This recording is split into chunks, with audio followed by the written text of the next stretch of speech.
My name is Wendy Fore from Cash Life Mastery, and today you are joining Breaking Barriers in Business, and we are talking about how to properly structure your blog.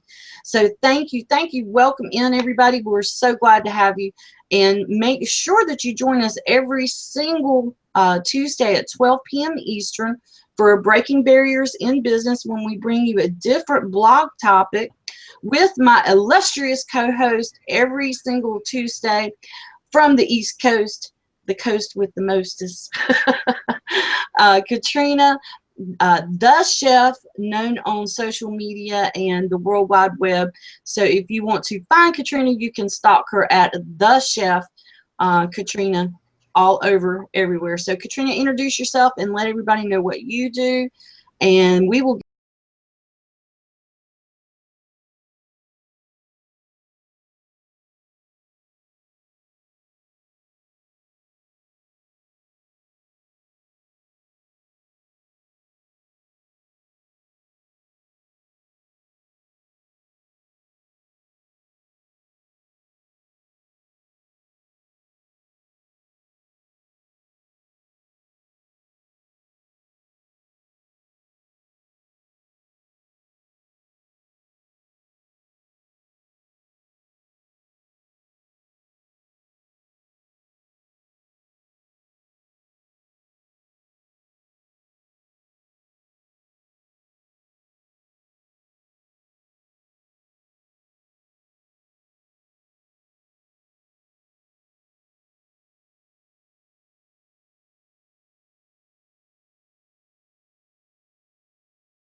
Google my blog. If you guys do a search, you're bound and determined to find me. You may just find too much of me, which is okay too. So I'm really excited because every Tuesday we get down here, we get to talk about blogging, which is one of my favorite topics. And actually, I have the privilege of going down to Miami this weekend to speak with a group of Toastmasters that are doing their biannual event. So this is 250 to 300 Toastmasters coming together, learning how to communicate through the power of their blog, and a lot of other training they'll be getting. So I'm super excited to go down there. This is like a perfect topic to talk about today for you guys, with you guys, because it really is about how do you structure your blog? What is the purpose? How do you create the content you create? Like, how do you, what does that look like? So excited to be here today. And like I said, Wendy, it's always a pleasure to be hanging out with you on a Tuesday afternoon, you know, talking about the power of blogging. It's just awesome. I know it's like, you know, since we've been doing this, I have seen so many people grow through, you know, just the little tidbits, those little golden nuggets that we always seem to manage to throw out during an episode. So I'm excited to get started, Chef. You know, one thing that I want to talk about too and really dive into today is definitely the content. So as we go through that, you know, I really want to talk about, you know, having better content within your blog. So let's make sure that we address that too today. Absolutely. I'm finding our channel real quick, so I want to stop us over there, see what's going on. Beautiful. Yeah, so if you guys have any questions, like I'm watching you guys over here, so if there's any questions you have while we're going through this, if you guys have anything that you want to know about, feel free to ask questions. Absolutely. It's always awesome. Skipping ads, really? Here you are. We're playing live now. Awesome. So yeah, let's talk about the structure of a blog, right? So this question comes up quite a bit. Honestly, it happens all the time. And the structure of a blog really begins with knowing who you're blogging to, right? And at the same time, when you start in the world of blogging, you may have no idea what to blog about. Guilty. Oh, yeah. I mean, you know, talk about guilty.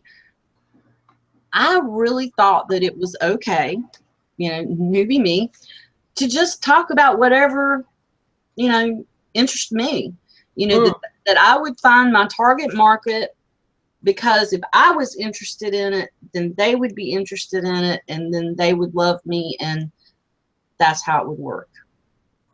Yeah, so there's something called intentional marketing, right? So there's the obscure marketing and there's intentional marketing.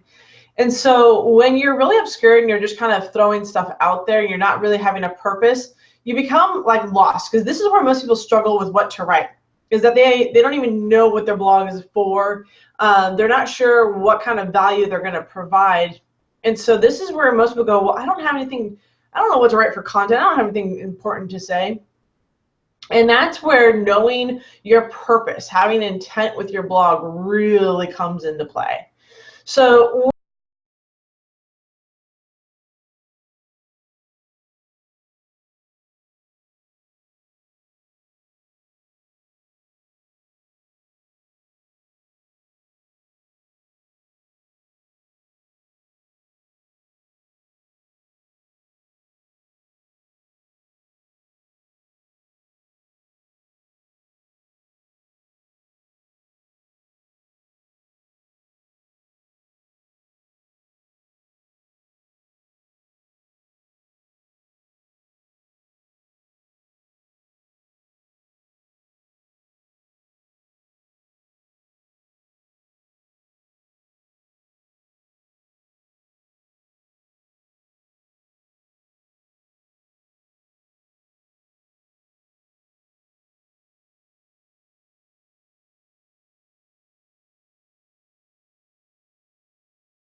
when you're intentional with your blog, right, you will have no problem coming up with content, because you will look at your day-to-day activities in the world of business and basically be like, yep, not only did I get to learn about this, but I'm sure there's somebody else out there that would love to learn this also. So a couple of examples, and I'm just going to go back to my time when I first started blogging with intent. Because trust me when I say I had multiple different blogs. They were not all great. One, I plagiarized. Don't do that, please. I plagiarized my network marketing company's blog. You know, didn't give them credit, didn't link back. They weren't happy. They discovered that and just, you know, let me know, which was great. I learned a lot in that process of what not to do. So I'm passing that tidbit on to you. Don't copy and plagiarize being your company's blog.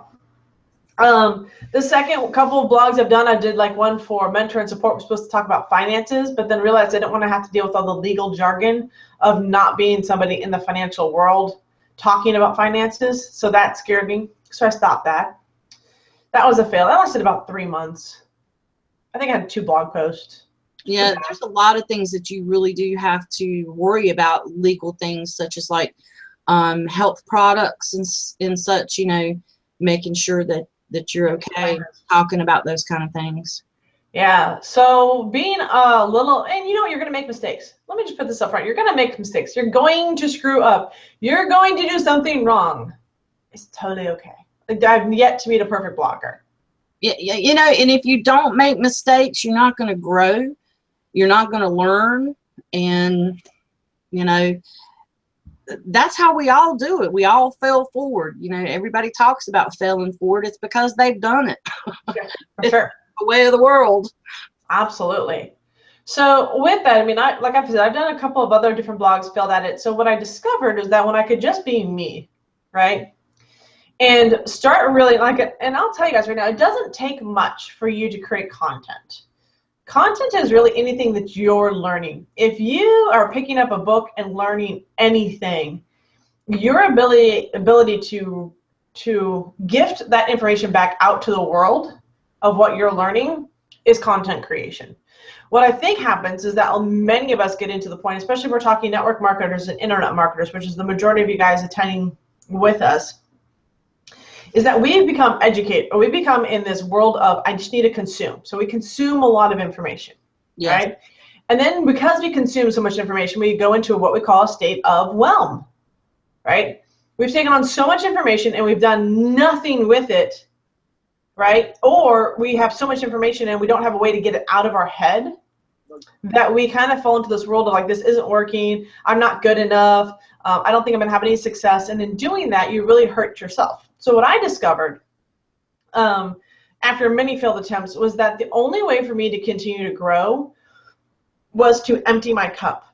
And what I mean by that is I actually had to write out the training that I was doing. So every time I learned something new, it was up to me to go out and share what I was learning with my community, right? And I didn't have a community. But what I knew at the time was that I was actually building the foundation for my community. So blogging is a long-term strategy because you are basically building training and trust over a longer period of time, right? But here's something I promise you, and even Wendy knows this. When you can stay consistent for 12 months, and people are like, oh my God, 12 months. Really, you've probably been at your job for longer than that, right? And the 12 months of building your blog and putting out information, while you may not have a massive audience, what you're doing is that you're building the foundation and groundwork for really catapulting your business to the next level, right? Because there's some growth potential there. Yeah, and you know, one thing that I have learned over time and have been told by 8-figure marketers, allow yourself at least a year of learning when you're picking up something new. So if you're a new blogger, you need to look at that first year as, this is my learning year. This is my year to make mistakes, to find out what works, to find out what doesn't, and to form those habits of, you know, blogging consistently. Yeah, and it's so important. And the easiest blogs to do, honestly, are just to do how-to videos, right? Kind of share with people what you're learning. If you attended a webinar, recap the 3 main points of that webinar to your audience. invite them into the world, invite them into your learning process. It's like taking them on the journey with you, right? And people like to be taken on journeys. We like the story. We like to see what people are doing. So the more you can kind of include them, and I'll tell you guys, since I didn't know how to screen capture my computer, my first on-screen videos, Wendy, were holding up my phone and videotaping my computer. I've done that too.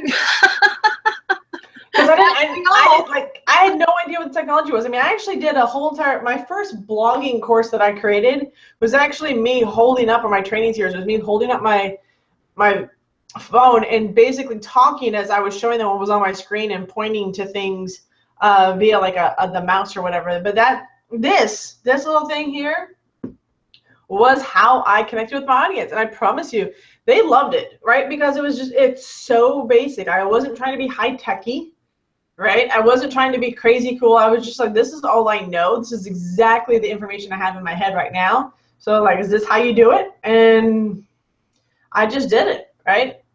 You would be surprised. People think, well, I don't have anything to share.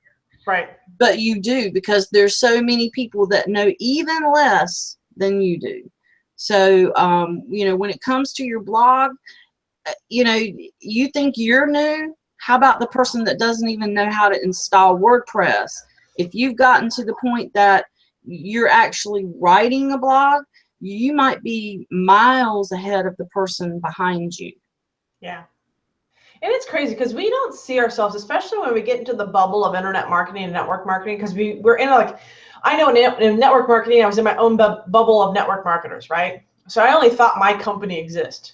I had no clue that outside of the bubble that I was in, there was like tens of thousands of other people in the health and wellness industry for different products and services. I was like, what?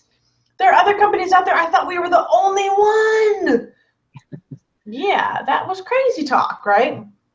But that's how we see. So we only see what's going on around us. We only see the leaders that are on around us, not understanding that there is a ton of other people out there that you probably walked into work and say hi to or go to the grocery store that have never heard of network marketing. Shocking as it is, there are tons and tons of people if not millions of people that have never heard of network marketing. There are people who have never heard of internet marketing. They've never heard of Chef Katrina. They've never heard of Wendy Fore. They've never heard of a lot of stuff out here. And the fact that you guys are here, right, is your opportunity to, you know, understand that what you're learning, you're going to take and share with your audience. And your audience is not going to know us. They're going to know you. And you're the most valuable resource to your audience. It's not Wendy. It's not myself. It's not any other leader.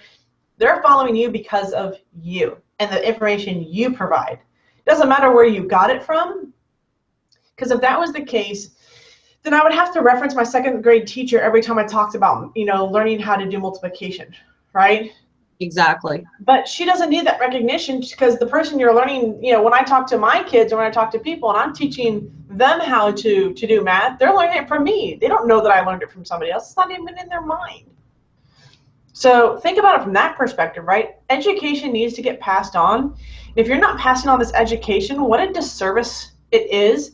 Because if we don't educate the next generation or the next group of people or our friends and family around us, this information will die out, right? And it'll become a lost art. And that's like losing an entire ability to create. And if you're not doing it, I promise you this, somebody else out there is sharing. They are helping others create a lifestyle. And trust me when I say your friends want to learn it from you and not really somebody else. Exactly. I mean, you know, if you think about the people that you have, say just Facebook, for instance, they're connected to you for a reason. You know, there was something about you that made them say, you know, I want to connect and be friends with this person.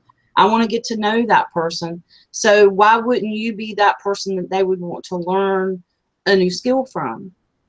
And, you know, with that said, if there's something inside of you that you really like, that gives you passion, I find that the people that write about their passions typically tend to have the best blogs. Don't you think, Chef? I mean, to me, that's just my personal preference versus, you know, I'm passionate about business, so I write about business, but I'm also passionate about, you know, crafts and travel and, you know, mommy things, you know, so I can really appreciate the people that are writing about those things.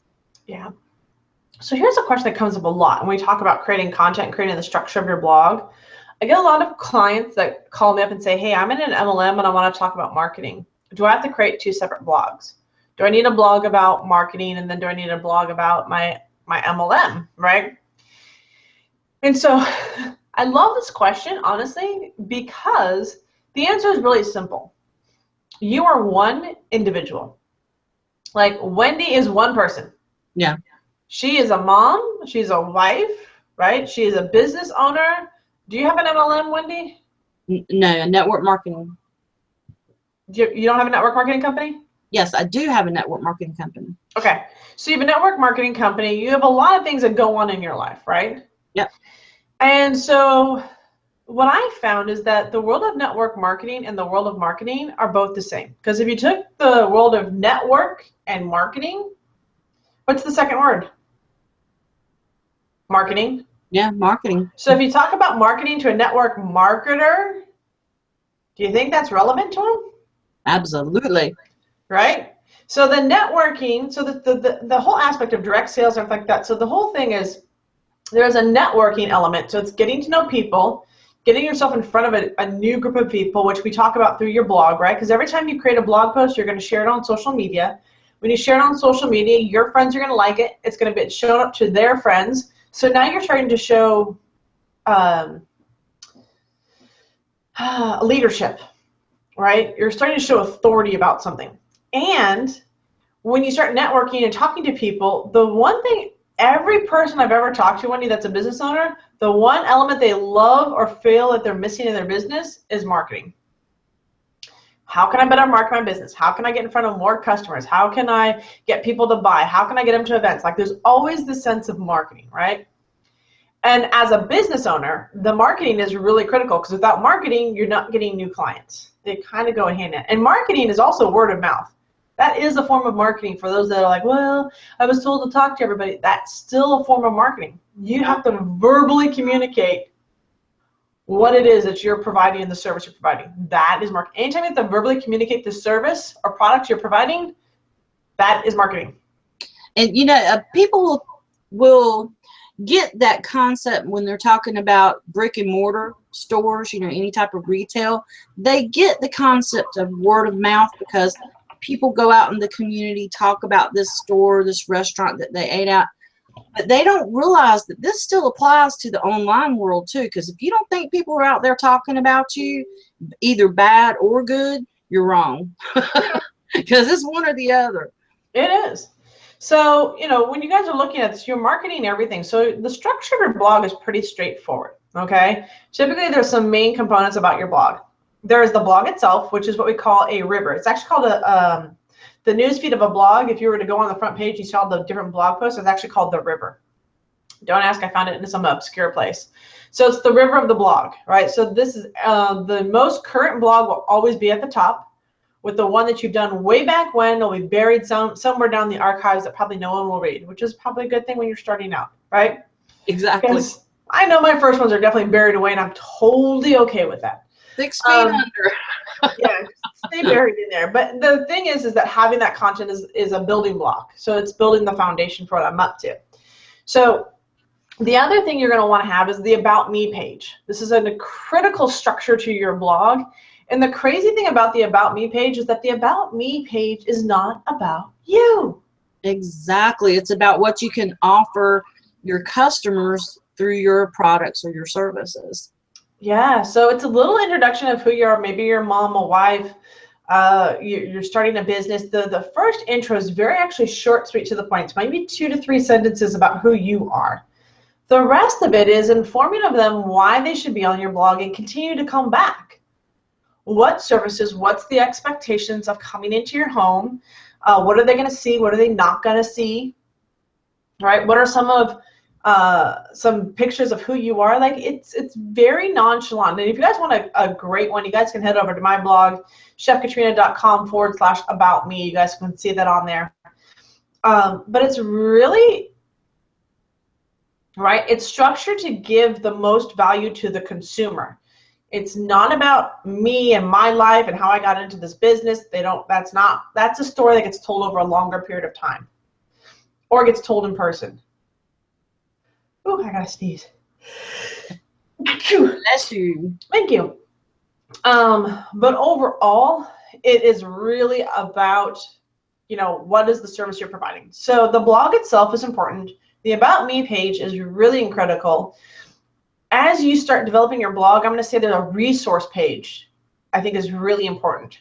What are the tools that you're using to build your business that you can recommend to others? Because people are going to want to know what it is you're into. And then if you're in the network marketing industry, you're probably going to want to have a tab on there that says Join Me. And on the Join Me, it's not about joining your business. It's actually Join Me, right? It's Join Me, who I am and what I can provide for you by having you join my team. Like, what are the services and benefits of being on my team? And there's a really simple formula for that called the consultation funnel. So what the consultation funnel does is it walks your prospect through answering a survey question, and then based on the questions on the survey, see if they qualify to even get on the phone with you. So, and if they can get on the phone with you, all you really have to do at that point is then get them on the phone and close them into your business. So this is a very simple structure. It's really easy to do. You're not worried about rejection. You're not worried about any of that when you have a consultation funnel, because the rejection piece is all taken out. If they're on the phone with you, they want to learn more and they're a hot prospect. They're ready to buy. So all you've got to do at that point is offer them an opportunity to join you. Pretty simple. Exactly. That Wendy, funnel really does weed out the people that are not necessarily interested. So are there any other pages that you recommend that should be on a blog in terms of what else should be present for the structure of the blog itself? Well, you covered the About Me page, and then Right. you covered the consultation funnel. So, and then from there, I mean, you can add whatever you want to it into like the menu and stuff like that, and have drop-down menus. Like I have a section on mine that's like social media, and if you click on it, it has a drop-down box. Then I have different sections under social media: Facebook marketing, YouTube marketing, Pinterest marketing. Like there's different areas, which is great, right? And one thing that I do have on mine is like products and services that I recommend. Yep. I do have a page for that. So yeah, I call that my resource page, but it could be a products and service page. Yeah. So yeah, that's another. So with the products and service page, here's how to make money. So with the products and service page, what you're doing there is you're actually looking to refer your affiliate links. So once you guys have your blog set up, the theme you're using, if you're using a pay theme, may have an affiliate piece to it, where you can then affiliate that theme out and make a little bit of money, a couple bucks, when someone buys that theme based off your recommendations. If you guys are doing any type of, I'm hoping you're doing a self-hosted site, right? If you're doing a self-hosted site, I think every hosting agency has an affiliate attached to it, where you can actually recommend those hosting sites to other people. So I know Just Host, who I use, has an affiliate recommendation. I think GoDaddy does, Namecheap does. So a lot of these hosting sites that are out there, you can actually become an affiliate of, and based on your recommendations, you make a little extra money. So great way to make a few extra bucks beyond your network marketing company is by recommending the products and services that you're currently using. And if you guys have Amazon, become an affiliate of Amazon. Recommend books and reading materials, because you guys know us network marketers, we like to read self-development books. So if you're going to do a review on one, hand out your affiliate link for an Amazon book, and you'd be shocked, especially coming up to the holidays. And that's actually a really great way to be talking to your audience.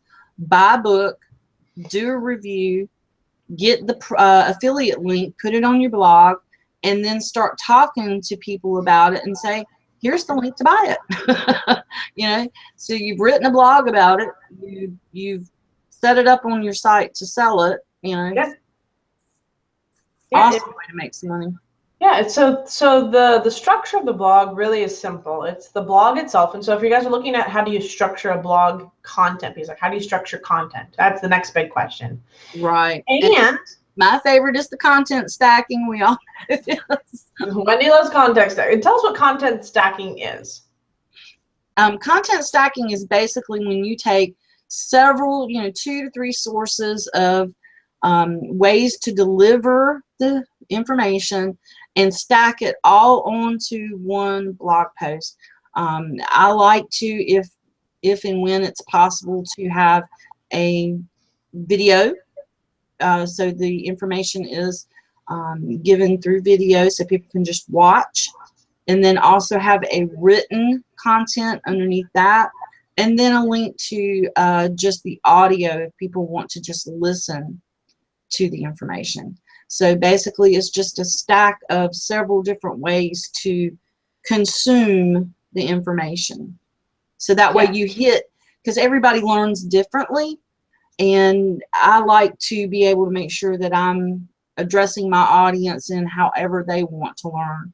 Because it's like, the mom that's washing dishes might hook up and listen to the podcast, or, somebody might, just really want to kind of chill out and lean back and watch a video, or there's those people that are bookworms and they really want to sit down and read something. So, I just want to be able to address everybody so the material is there how they want to consume it. Yeah. So with that, I also want to make sure you guys understand that you don't have to do all of that. No, you don't. Absolutely not. So you can just write a blog post, which is really simple. I would structure it in a very simple way, and look at how you go on. I highly recommend you guys go and look at blogs and find a structure that you find is really easy to follow. And what you'll find is that most blogs are going to follow kind of like a newspaper format. It's very short sentences, probably maybe 2 to 3 sentences per paragraph. There's a lot of white space on there. It's not cluttered. You'll see bold headlines. So like there's the headline of the article itself, and then there's sub-headlines kind of separating out the content so those that skim can find what they're looking for, right? So you'll find inside, especially if you're using a WordPress platform, something like a header 1, which is a great way to start the title. And then headers of 2 and 3 will drop down the size of it, but put it bold, and will allow people to kind of skim through and find the content. So the headline is important. You want to make sure that it captures your reader's attention, that it's relevant to them. The opening introduction, the first 2 to 3 sentences, should really pinpoint the pain of why they're trying to come to this or what this blog is about. So if you're doing a how-to video on how to do a YouTube video, then the beginning sentence should be, if you're looking to learn how to do a YouTube video, I put together this amazing training for you. Like, you really want to let them know in that first sentence what it is you're going to provide for them. And then provide for them, right? Give them the content they need in a very concise manner that it's easy to follow, something that it's easy for you to read, and it would be something you'd recommend to your team or you'd recommend for people to go and research because it's an easy to follow type of training. So you would definitely want the headline, you want the opening paragraph, the content itself, right? So what was the pain? Why does this pain exist? Why does this problem exist? How do you solve it? What are some of the tools and tips and techniques that you've learned? And then at the end of the blog, kind of like, so this is what I told you guys today. We've talked about it. I hope you guys got value from this. If you did, and this is where a call to action comes into place. Do you want them to leave a comment on your blog? Tell them to leave a comment. Do you want them to click on a link? Tell them to click on a link. Don't just put it there and expect that they'll know what to do. Really click this link if you want to learn more about X, Y, and Z. Like put arrows to it if you have to, right? Really make it obvious the call to action you want them to make. If you want them to sign up to your newsletter, let them know there's a link to get to your newsletter. Like, be really, really obvious. A lot of the times I go onto blogs, Wendy, and I know you've seen this too. We'll get there and there's like no call to action. It's like, and thank you for being on my blog. You didn't ask me to comment, and I would assume you want comments, but majority of people when they go to blogs don't realize that you want them to comment. So when you ask the question for them to comment, they'll comment. Typically, Yeah, not always. it was something that really it floored me when I was learning this process, that you really did have to ask somebody to click that link to follow through to buy. You know, because you would say, okay, if you want to get my book or whatever it is I'm offering, you can buy now, whatever. But you really have to say that sentence. Click the link below, or wherever you want to direct to, because people just have tunnel vision. Mm-hmm. Don't point them to it verbally when you're talking and communicating with them. They just, I don't know. I mean, I've even seen pages where there was arrows pointing to a big buy now button, and people would still say, what do I do to buy it? And it'd be like, wow. But you really, really have to keep stressing. Click that link below. If you want to get in now, go ahead and purchase the buy now buttons just below this video, or however you want to do it. But it really has to be stressed. You have to tell us what action you want us to take. And we may not take the action. Let's just be honest. Sometimes when we get down to that content or that place, we're like, I don't feel like doing that. That's great. No worries. I have no worries about that. But just making sure there is a call to action. Because ideally what you're looking for that call to action to be is either taking them to the process of either joining your team, buying a product, getting on your email list. Like, you really want to make sure that you're creating an intent with every blog post, that there is some sort of call to action, which is why we talk about affiliate marketing, right? Giving a way for the prospects or the readers to get value for themselves, right? It's not about you and your business for the network marketers. It's actually for the people that are coming to your site that are learning from you. What other value can they get? What other resources can they get? What can they use for their business? And so it's really just about being in the graciousness and being a servant leader to your fans and providing teaching and training to them. It's awesome. It's like, it's basically karma. I look at network marketing as karma. You get back what you put out. Mm-hmm. So if you're putting out value, you're giving to your subscribers, fans, followers, whatever you want to call them. If you're giving to them something valuable that they can use to help them, they will be attracted to you and want to learn more and follow you more and be with you more. So eventually they're going to want to be in the same business with you that you're in. Yep. It's just reciprocity. I agree. I absolutely agree. So did we cover everything for the structure of a blog, Wendy, today? We talked about how to create the content. We talked about the structure of the blog post itself. The one thing we didn't talk about is that you can separate everything. So if you're doing a video blog, you're still going to need the headline. Yeah. You're going to need an intro to the video, letting them know what's in the video. And then after the video, I'd have a couple of bullet points of what was in the video. Right, and still have a call to action for something. So even if the call to action is in the video, make sure you have the call to action on the blog itself, right?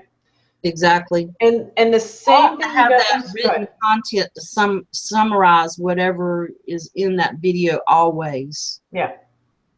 And then the same thing would go for the podcast. Have a headline, have the introduction to the podcast with what's going to be in there, the link or the podcast on there themselves, so they can just hit play, and then a little bit of a synopsis of some follow-up what's in there. Ultimately, if you have a video or a podcast on your blog, the goal is for them to listen to that or watch it. So you want to make sure that your written content is really more of a teaser, because you want them really to go back to the content and be engaged with that content.